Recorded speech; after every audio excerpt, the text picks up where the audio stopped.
Mes cousins fêtèrent leurs 52 mêmes euros, puis j'ai ouvert le coffre avec la clé qu'ils ont ri. Ce n'était pas encore le moment, mais c'était la scène qui tournait en boucle dans ma tête pendant que je les regardais, assis dans ce restaurant luxueux où une bouteille d'eau coûtait plus cher que mon repas de la veille. Ils m'avaient invité, moi, Pierre, leur cousin pauvre, pour savourer leur victoire et ma défaite. Mes cousins célébraient leurs 52 euros quand j'ai ouvert le coffre. Ils riaient de moi, leurs cousins pauvres, dans ce restaurant chic. Ce n'était pas encore le moment, mais cette scène tournait en boucle. Inscrivez-vous et laissez votre like pour voir où mon héritage poussiéreux m'a mené. Tout avait commencé une semaine plus tôt, dans le silence pesant du bureau de Maître Laurent, le notaire de la famille.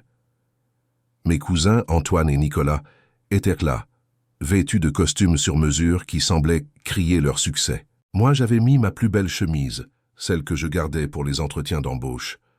Notre grand-père, Armand, nous avait quittés, laissant derrière lui un empire immobilier et financier. Il avait toujours été un homme dur, mais juste, ou du moins c'est ce que je croyais. Maître Laurent a commencé la lecture du testament. Les mots étaient formels, froids. Les propriétés à Paris, les actions, les comptes en Suisse, tout allait à Antoine et Nicolas.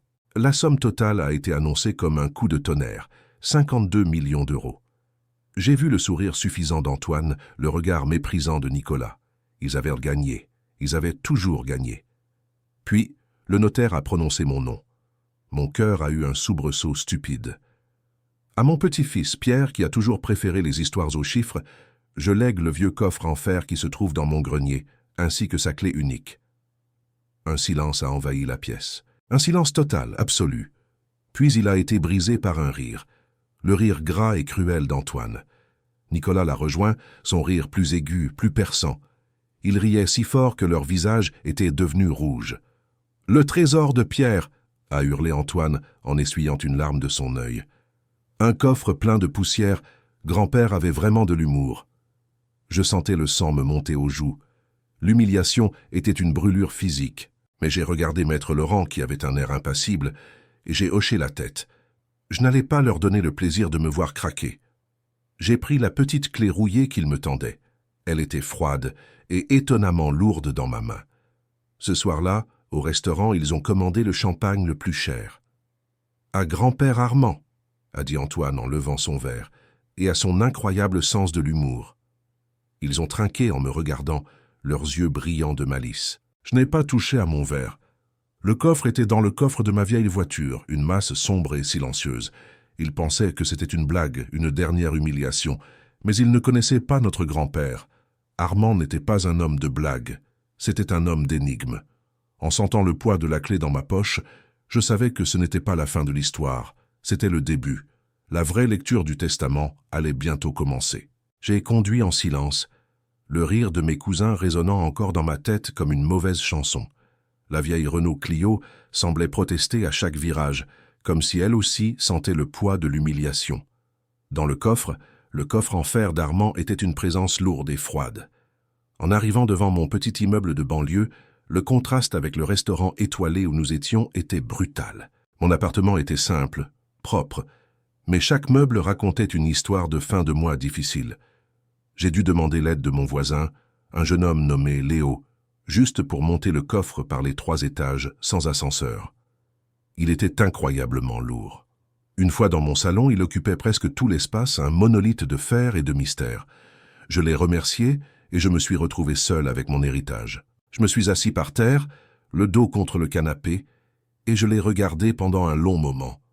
La surface était couverte de rouille par endroits, mais on pouvait voir des gravures complexes sous la saleté, des motifs que je ne reconnaissais pas.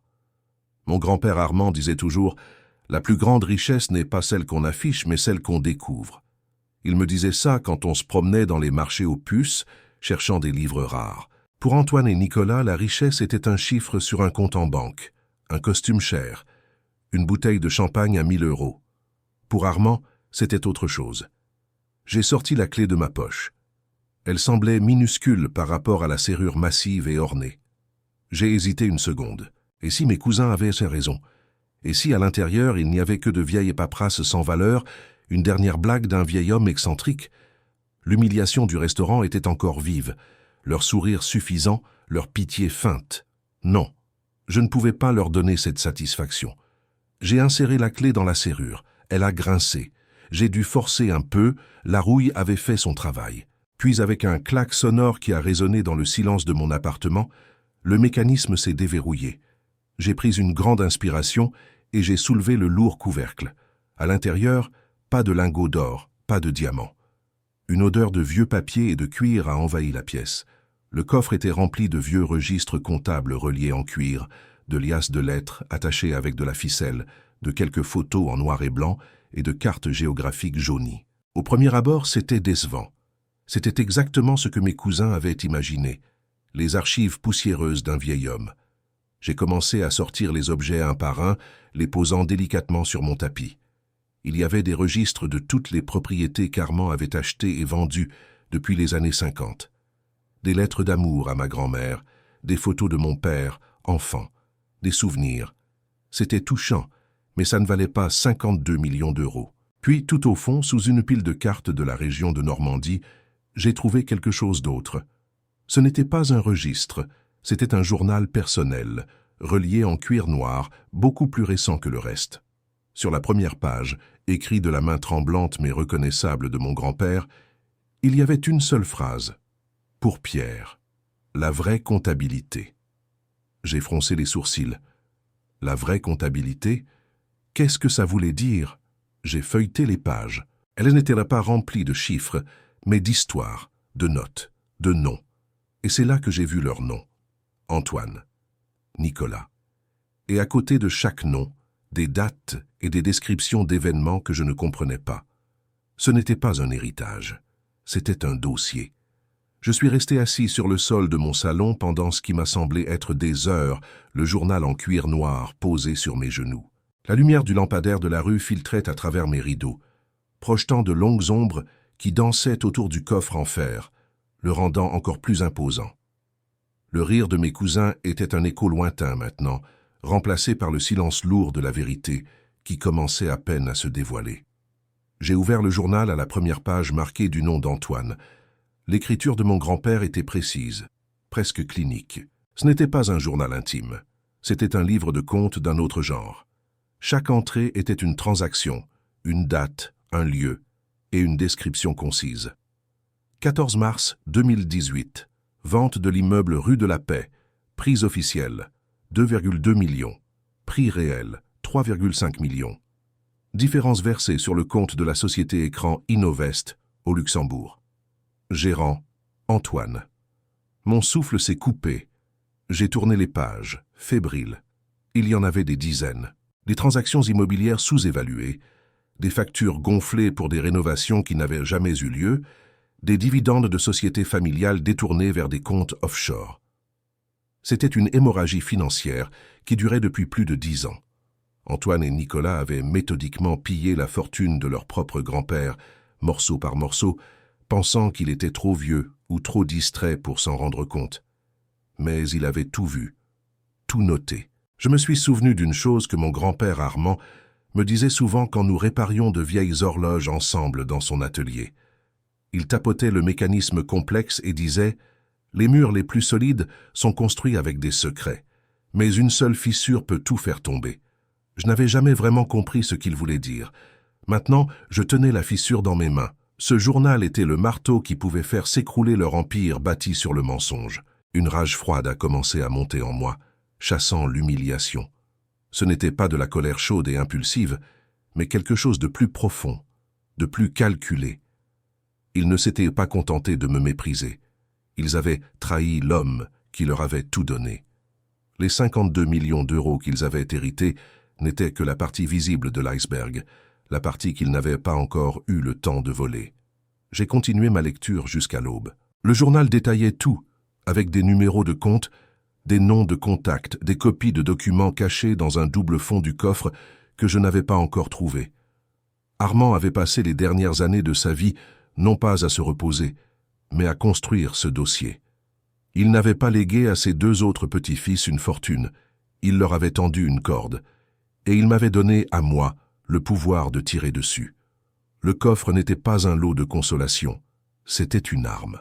La clé rouillée n'était pas le symbole de ma pauvreté, mais la clé de leur destruction. J'ai regardé le soleil se lever, ses premiers rayons illuminant la poussière qui flottait dans l'air.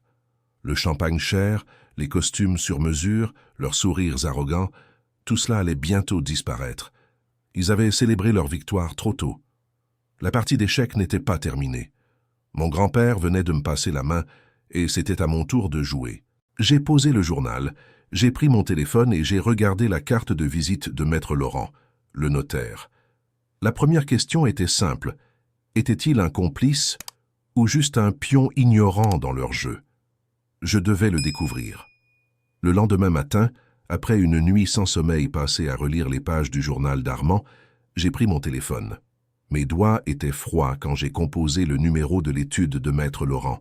Une secrétaire à la voix neutre a répondu. J'ai demandé un rendez-vous urgent, expliquant que j'avais des questions sur la succession de mon grand-père. Elle m'a proposé un créneau l'après-midi même, son ton suggérant qu'elle me faisait une faveur. J'ai enfilé la même chemise que pour la lecture du testament. Mais cette fois, je ne me sentais plus humilié.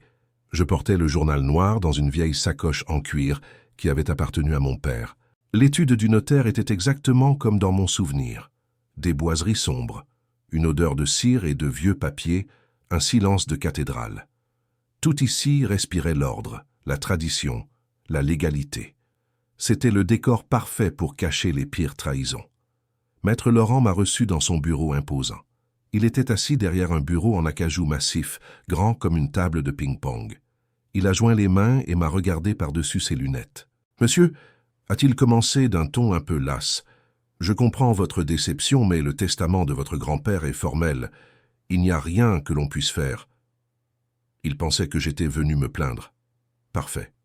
Je ne viens pas contester le testament, Maître Laurent, » ai-je répondu calmement. « Je viens le comprendre. » J'ai sorti de ma sacoche non pas le journal, mais l'un des vieux registres comptables. Je l'ai posé sur son bureau. Mon grand-père m'a légué ses archives. En les parcourant, j'ai trouvé des choses curieuses. Par exemple, la vente de cet immeuble rue de la Paix en 2018, le prix de vente semble bas, n'est-ce pas? Il a jeté un œil distrait au registre. Les prix fluctuent, c'est le marché. Ce sont de vieux documents, ils n'ont qu'une valeur sentimentale. Son impatience était palpable. Il voulait se débarrasser de moi. C'était le moment. J'ai lentement sorti le journal en cuir noir et je l'ai posé à côté du registre. Son regard s'est attardé sur l'objet. Il a froncé les sourcils. « Mon grand-père a aussi laissé ceci », ai-je dit doucement. Il a appelé ça « la vraie comptabilité ». J'ai ouvert le journal directement à la page concernant la vente de l'immeuble de la rue de la Paix. Sans un mot, j'ai fait glisser le livre sur l'immense bureau jusqu'à ce qu'il soit devant lui. Je n'ai rien dit, je l'ai juste regardé. Maître Laurent a baissé les yeux. Il a lu la première ligne, puis la deuxième. J'ai vu un changement subtil s'opérer sur son visage. Sa mâchoire s'est crispée. Il a enlevé ses lunettes, les a essuyées avec un mouchoir, puis les a remises, comme pour s'assurer qu'il lisait bien. Il a relu l'entrée, ses lèvres bougeant silencieusement. La description précise de la fraude, le nom de la société écran, le numéro du compte au Luxembourg et le nom d'Antoine. Le silence dans le bureau est devenu électrique. Le notaire a levé la tête. Son assurance professionnelle avait disparu. Son visage était pâle. Pour la première fois, il me regardait non pas comme le cousin pauvre et pathétique, mais comme le porteur d'un secret dévastateur. « Où avez-vous trouvé ça ?» a-t-il demandé, sa voix n'étant plus qu'un murmure étranglé. Je savais à cet instant qu'il n'était pas complice. Il était aussi une victime de leurs mensonges, et il venait de comprendre que l'héritage de 52 millions d'euros était la pointe d'un iceberg de criminalité. Maître Laurent a mis plusieurs secondes à relever la tête. Son visage, d'habitude si lisse et professionnel, était un masque de stupeur. Il a passé une main tremblante dans ses cheveux gris, un geste si peu caractéristique que j'ai su que sa forteresse de certitude venait de s'effondrer. Il a poussé le journal vers moi sur le bureau, comme si l'objet le brûlait. « C'est l'écriture de votre grand-père. » Sans aucun doute, a-t-il murmuré. Sa voix n'était plus celle d'un notaire s'adressant à un client, mais celle d'un homme qui venait de regarder dans un abîme. Je n'arrive pas à le croire. Antoine et Nicolas, depuis toutes ces années, sous mon nez, Il s'est levé et a fait les 100 pas dans son bureau, s'arrêtant devant la grande fenêtre qui donnait sur le boulevard. Il ne regardait pas la ville. Il regardait le reflet de sa propre crédulité. « Ils ont utilisé l'étude », a-t-il dit, plus pour lui-même que pour moi. Ils apportèrent les documents. Les signatures semblaient en ordre. Je n'ai jamais eu de raison de douter. Armand leur faisait confiance. Ou du moins, c'est ce qu'il leur laissait croire. Il s'est retourné vers moi, ses yeux brillants d'une nouvelle lueur. Ce n'était plus de la pitié ou de la surprise, mais une colère froide et déterminée. Votre grand-père était un homme exceptionnellement intelligent, Pierre. Il ne vous a pas laissé ce coffre par dépit. Il vous a laissé une mission, et il savait que vous seriez le seul à la comprendre. J'ai hoché la tête, sentant le poids de cette vérité. Que faisons-nous maintenant? Maître Laurent est revenu s'asseoir à son bureau. Son visage avait retrouvé une partie de son calme, mais c'était désormais le calme d'un prédateur. Nous ne pouvons pas aller à la police avec juste ce journal. Il le rejetterait comme les divagations d'un vieil homme, et cela alerterait vos cousins. Il ferait disparaître l'argent et toutes les preuves en moins de 24 heures. Non, nous devons être plus malins. Nous devons utiliser la méthode d'Armand. Il a tapoté le journal du bout des doigts. Ceci est notre carte au trésor. Chaque entrée, chaque nom de société, chaque numéro de compte est une piste. Nous allons les suivre, une par une, en silence. Je vais utiliser mon accès professionnel pour demander des documents officiels, des actes de propriété, des statuts de société. Des choses qui ne lèveront pas de soupçons au début. Nous allons construire un dossier en béton armé, avec des preuves irréfutables. Il s'est penché en avant, sa voix baissant d'un ton. Mais vous devez comprendre, Pierre, c'est dangereux. Ces hommes n'ont pas volé quelques milliers d'euros. Ils ont détourné des dizaines de millions. Ils ne reculeront devant rien pour protéger leur fortune et leur liberté. Vous ne devez parler de ça à personne. Absolument personne. Ils m'ont invité pour savourer leur victoire et ma défaite, me montrant leur richesse pendant que je pensais à mon pauvre repas. Comment réagiriez-vous à une telle humiliation? Dites-moi en commentaire et partagez. Je comprends, ai-je répondu, ma propre voix ferme. La peur était là, quelque part au fond de moi, mais elle était étouffée par un sentiment de justice. Bien. Votre première tâche, a-t-il poursuivi, est de retourner à ce coffre. Votre grand-père mentionne des copies de documents cachés dans un double fond. Trouvez-les. Étudiez chaque papier, chaque lettre, chaque carte. Vous connaissiez l'homme mieux que quiconque. Vous pourriez voir des choses que je ne verrai pas. Il m'a tendu la main par-dessus le bureau. Je l'ai serrée. Sa poignée était forte, déterminée. Ce n'était plus la main condescendante d'un notaire, mais celle d'un allié. En quittant l'étude, je ne me sentais plus comme la victime d'une injustice. Je me sentais comme un chasseur. Mes cousins avaient célébré leur héritage. Maintenant, j'allais commencer à collecter le mien. Pas l'argent, mais la justice. La vraie lecture du testament ne faisait que commencer. De retour dans mon appartement, le coffre en fer trônait au milieu de mon salon, non plus comme un symbole d'humiliation, mais comme le centre de commandement de ma nouvelle vie. Les paroles de Maître Laurent résonnaient dans ma tête. Trouver le double fond. La mission était claire. J'ai passé le reste de la journée à vider entièrement le coffre, à étaler méticuleusement chaque registre, chaque liasse de lettres, chaque carte sur le sol de mon petit salon. Bientôt, il n'y avait plus de place pour marcher. C'était le chaos organisé d'une vie entière, celle de mon grand-père Armand. J'ai examiné l'intérieur du coffre. Le métal était froid et lisse. J'ai tapoté le fond, les parois, écoutant le son. Rien. Pas de son creux, pas de panneau qui bouge. J'ai cherché un mécanisme, un bouton caché dans les gravures complexes qui ornèrent l'extérieur, mais sans succès. La frustration commençait à monter. Et si Maître Laurent s'était trompé? Et si mon grand-père avait simplement voulu que je lise ses souvenirs? Épuisé, je me suis assis par terre, le dos contre le canapé. Mon regard s'est posé sur une pile de vieilles cartes géographiques de la Normandie, la région où Armand avait grandi. Il aimait me raconter des histoires sur sa jeunesse là-bas, sur les secrets que la terre gardait. Machinalement, j'ai pris la carte du dessus. Elle montrait la côte, près d'un petit village de pêcheurs. Quelque chose était différent sur celle-ci. Au lieu des annotations habituelles sur les distances ou les noms de lieux, il y avait de petites croix dessinées à l'encre rouge et à côté de chacune, une série de chiffres. Ça ressemblait à des coordonnées, mais pas des coordonnées géographiques. C'est alors que je me suis souvenu. Les horloges. Mon grand-père était obsédé par les vieilles horloges à mécanisme complexe. Il m'avait appris à les démonter et à les remonter. Il disait toujours que chaque pièce avait sa place et sa fonction, même la plus petite vis. Et il avait une passion pour les serrures à combinaison. Mon regard est revenu se poser sur le coffre. Les gravures n'étaient pas juste décoratives, c'étaient des rouages, des engrenages, des symboles qui s'entremêlaient. Et sur le bord intérieur du couvercle, presque invisible, il y avait 4 petits disques métalliques, chacun gravé de chiffres de 0 à 9. Une serrure à combinaison cachée, les chiffres sur la carte. Ce ne pouvait pas être une coïncidence.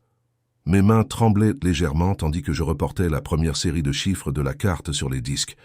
3, 8, 1, 5. J'ai tourné chaque disque jusqu'à ce qu'il s'enclenche. Rien ne s'est passé. J'ai essayé la deuxième série de coordonnées. 7, 2, 9, 4. Encore une fois, rien. Mon cœur s'est serré. J'avais tort. J'allais abandonner quand mes yeux sont tombés sur une dernière annotation sur la carte, à l'écart des autres, écrite d'une main plus fine, là où tout a commencé.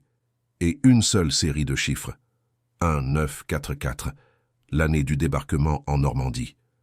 L'année où mon grand-père, alors adolescent, avait perdu ses parents et avait dû apprendre à survivre seul. C'était le point de départ de sa vie, de sa fortune. Avec un dernier espoir, j'ai composé 1, 9, 4, 4 sur les disques. Un léger clic a retenti, presque inaudible. J'ai à peine osé respirer. J'ai poussé doucement la plaque de métal au fond du coffre. Elle a pivoté sur un axe invisible, révélant un compartiment secret. À l'intérieur, il n'y avait pas de liasse de billets. Il y avait quelque chose de bien plus précieux. Une série de petits carnets noirs identiques au premier et une clé en laiton, attachée à une étiquette en cuir sur laquelle était gravé le nom d'une banque suisse à Genève et un numéro de coffre-fort. J'ai compris que le premier journal n'était que le prologue. La véritable histoire de la trahison d'Antoine et Nicolas était là, dans ce compartiment secret et dans ce coffre en Suisse. Le cœur battant, j'ai attrapé mon téléphone et composé le numéro de Maître Laurent. Il a décroché à la deuxième sonnerie, sa voix toujours aussi posée. « Maître Laurent, c'est Pierre, je l'ai trouvé. » Il y a eu un court silence à l'autre bout du fil. « Le double fond ?» a-t-il demandé, une pointe d'excitation perçant son calme habituel. « Oui, il y avait d'autres carnets, comme le premier, et une clé. Une clé de coffre-fort pour une banque à Genève. » J'ai entendu Laurent prendre une profonde inspiration. « Excellent. C'est mieux que ce que j'espérais. » Armand était un homme prudent. Il savait qu'Antoine et Nicolas seraient capables de tout pour mettre la main sur sa fortune. Il a dû construire une forteresse de secrets pour protéger la vérité. « Que dois-je faire maintenant ?» ai-je demandé, la clé en laiton semblant me brûler la paume. « Vous devez aller à Genève, Pierre, immédiatement. Ne parlez de ça à personne. Ne contactez pas vos cousins. Agissez comme si vous aviez accepté votre sort. Je vais vous transférer de l'argent pour le voyage et l'hôtel. Considérez cela comme une avance sur les honoraires que nous récupérerons sur leur part d'héritage. » Sa confiance était contagieuse. Pour la première fois, je sentais que la balance de la justice commençait, très lentement, à pencher de mon côté. Après avoir raccroché, j'ai réservé le premier train pour Genève. J'ai fait un sac en quelques minutes, 2 chemises, des affaires de toilette et les carnets noirs que j'avais trouvés. La clé, je l'ai glissée dans la poche intérieure de ma veste, là où je pouvais la sentir contre ma poitrine, comme un talisman. En fermant la porte de mon petit appartement, je me suis senti différent. Je ne fuyais pas, je partais en mission. Le voyage en train a duré quelques heures. Le paysage défilait par la fenêtre, mais je ne le voyais pas vraiment. J'ai sorti l'un des nouveaux carnets. Les pages étaient remplies de la même écriture serrée que le premier, mais le ton était différent. Il ne s'agissait plus de souvenirs, mais de faits. Des numéros de compte, des transcriptions de conversations enregistrées secrètement, des détails sur des transactions immobilières douteuses menées par mes cousins en utilisant l'argent de mon grand-père, bien avant sa mort. Antoine et Nicolas ne s'étaient pas contentés d'influencer un vieil homme pour changer un testament. Ils le volaient depuis des années. Mon grand-père le savait. Il avait tout documenté, pièce par pièce, créant un dossier accablant contre ses propres petits-fils. En lisant ces lignes, je me suis souvenu d'une chose que mon grand-père me disait souvent quand je l'aidais à réparer ses vieilles horloges. Il disait que les murs les plus solides sont construits sur les secrets les plus profonds. Je comprenais maintenant. Ils n'avaient pas construit un mur pour me tenir à l'écart, mais pour protéger mon véritable héritage de la cupidité de mes cousins.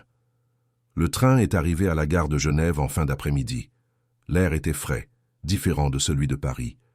La ville était propre, ordonnée, silencieuse. Elle respirait l'argent et la discrétion.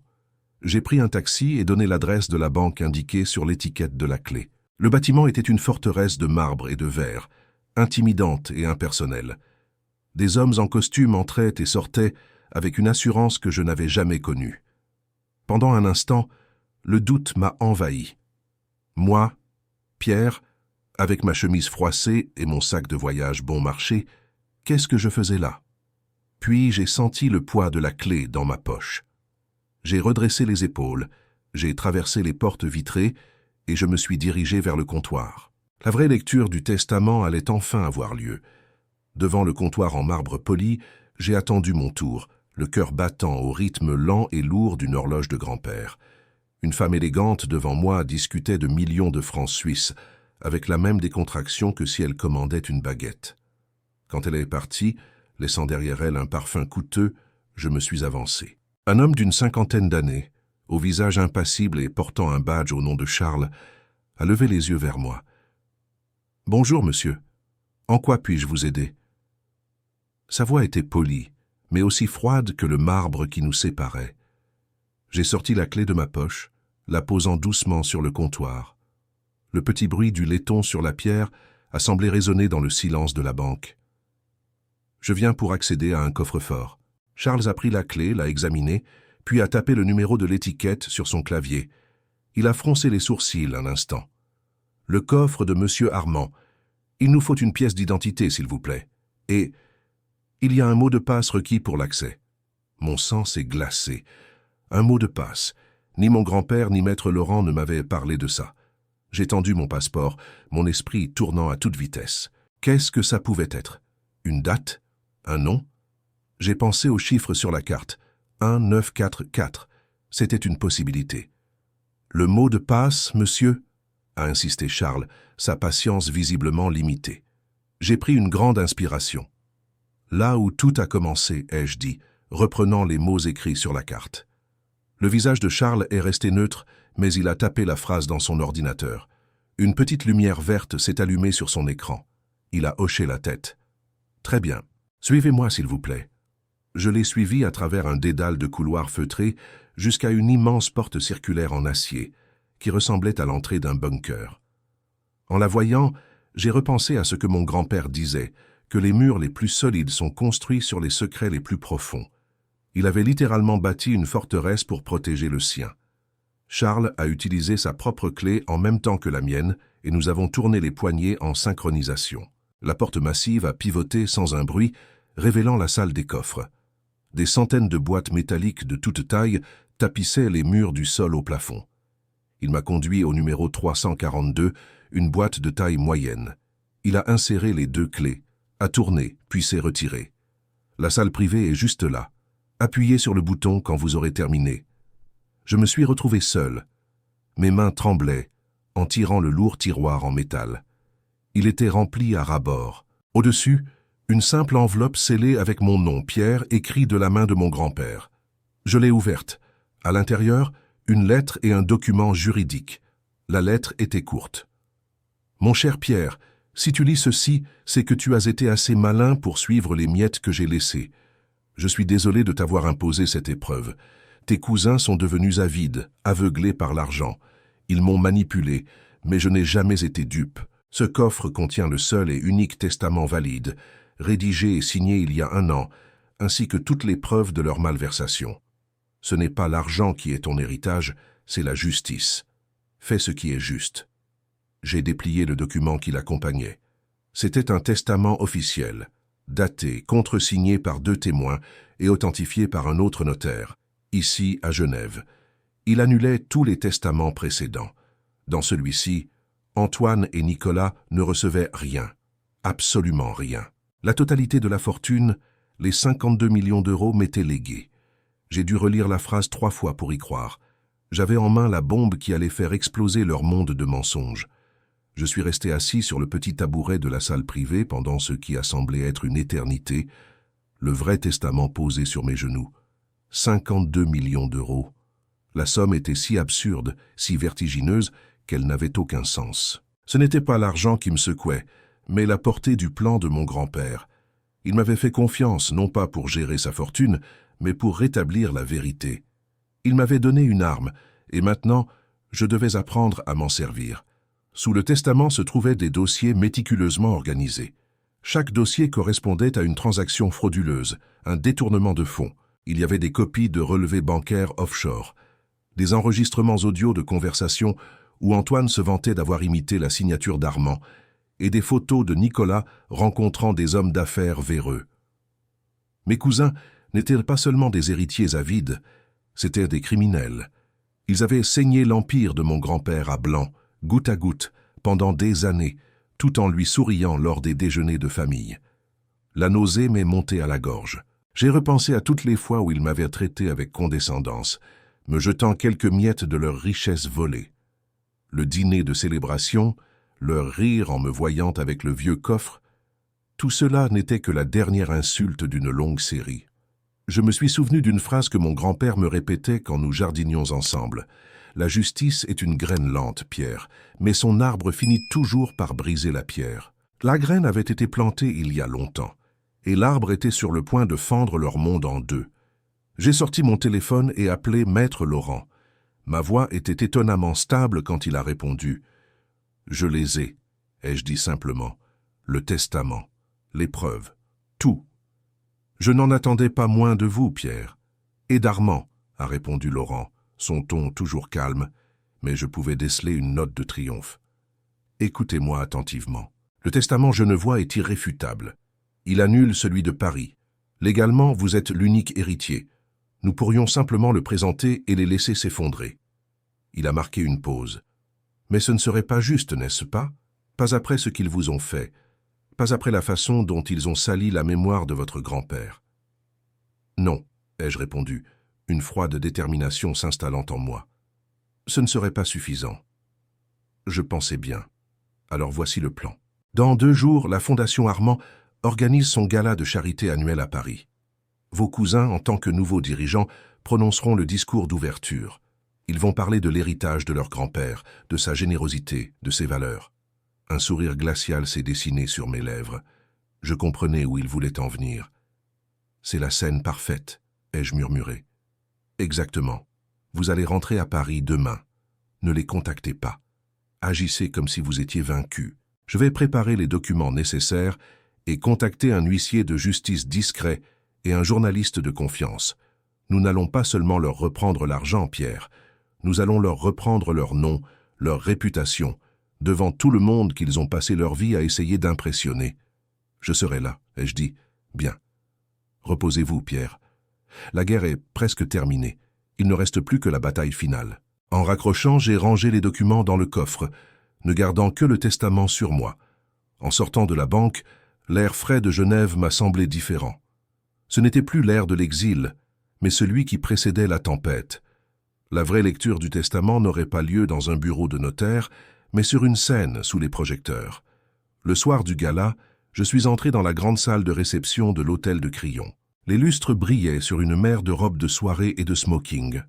Au fond, sur une estrade, un grand portrait de mon grand-père Armand dominait la scène.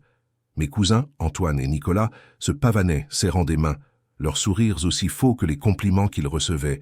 Je portais un costume simple mais bien coupé, acheté le matin même. Je n'étais plus le cousin pauvre venu quémander. J'étais l'exécuteur testamentaire de la vérité. J'ai repéré Maître Laurent près du bar, discutant avec un homme tenant un carnet de notes, le journaliste qui l'avait mentionné. Il m'a fait un discret signe de tête. Le plan était en marche. Après le plat principal, Antoine est monté sur scène. Il a tapoté le micro, le silence s'est fait. Ce soir, nous célébrons la mémoire d'un grand homme, notre grand-père, Armand, a-t-il commencé, sa voix pleine d'une émotion feinte. Il nous a enseigné l'importance de la famille, de l'intégrité, et il nous a laissé un héritage que nous promettons d'honorer. Le public a applaudi poliment. C'était mon signal. Je me suis levé et j'ai marché calmement vers l'estrade. Des murmures ont parcouru la salle. Nicolas m'a vu arriver, un éclair de mépris dans les yeux. « Pierre, qu'est-ce que tu fais? La place du personnel est en cuisine », a-t-il sifflé, assez bas pour que seuls ceux près de la scène entendent. Je l'ai ignoré. J'ai pris le deuxième micro. Antoine essayait de me faire signe de partir, son visage passant de l'embarras à la colère. « Bonsoir à tous », ai-je dit, ma voix résonnant clairement dans la salle. « Je suis Pierre, le petit-fils d'Armand. Mon cousin a raison. Mon grand-père nous a laissé un héritage. À eux, il a laissé un testament signé sous la contrainte. À moi, il a laissé un vieux coffre en fer. » Des rires étouffés se sont fait entendre. Antoine et Nicolas ont souri, pensant que je me ridiculisais. Ils ont beaucoup ri de ce coffre, ai-je continué, mon regard fixé sur eux. Mais ils ont oublié la première leçon de notre grand-père. Les choses les plus précieuses sont souvent cachées. Dans ce coffre, il y avait la clé de son vrai testament, celui rédigé à Genève. Le sourire d'Antoine s'est figé. Le visage de Nicolas est devenu blanc. « Maître Laurent, si vous voulez bien, » ai-je dit. Sur l'écran géant derrière nous, le portrait d'Armand a été remplacé par une copie haute définition du testament suisse. Les clauses étaient claires. J'étais le seul héritier. Puis des extraits des carnets sont apparus, détaillant les fraudes. Enfin, la voix enregistrée d'Antoine a rempli la salle, se vantant d'avoir détourné des fonds. Le silence était total, brisé seulement par le cliquetis des appareils photos du journaliste. Antoine a laissé tomber son micro, qui a roulé sur le sol avec un bruit sourd. Nicolas a fait un pas vers moi, le poing serré, mais 2 agents de sécurité discrets l'ont intercepté. La panique et l'humiliation se lisaient sur leurs visages. Les invités les regardaient, non plus avec admiration, mais avec un mélange de pitié et de dégoût. Leur monde venait de s'effondrer en direct. 2 jours plus tard, j'étais assis dans le bureau de mon grand-père. Les journaux étaient apposés sur la table, leurs titres criant le scandale. Antoine et Nicolas étaient en garde à vue, leurs comptes gelés. La justice avait été rapide. Je n'ai ressenti ni joie, ni triomphe. Juste un calme profond. J'ai regardé par la fenêtre vers le jardin qu'Armand aimait tant. Je me suis souvenu de ce qu'il me disait en plantant des jeunes arbres. La justice est une graine lente, Pierre, mais son arbre finit toujours par briser la pierre. La pierre avait été brisée. Et maintenant, il était temps pour moi de m'occuper du jardin, de la poussière du coffre à leur déchéance. La justice est lente, mais mon arbre a brisé leur pierre. Qu'avez-vous pensé de cette revanche? Abonnez-vous pour plus d'histoires comme la mienne.